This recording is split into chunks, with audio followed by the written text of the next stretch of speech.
Hello everyone and welcome to a quick Discord tutorial. In today's video I want to show you how to delete Discord messages.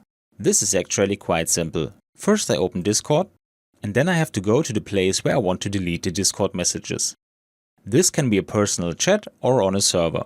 For this tutorial I'm going to delete a message on my server. To do this I move the mouse over the message that I want to delete, click on the three dots and select Delete Message. Now I'm asked again whether I really want to do this. I click on delete and the message is deleted. Finally, some important information for you. If you are looking for a way to delete several or all messages at once, this is unfortunately not possible. There's certainly a way with Better Discord, but it's questionable whether this interferes too much with the rights of Discord and can lead to problems with your account. I will therefore not show a solution to protect your account. And that's all you need to know. I hope you enjoyed the video and I will see you again in the next tutorial. Until then, your tutorial guy.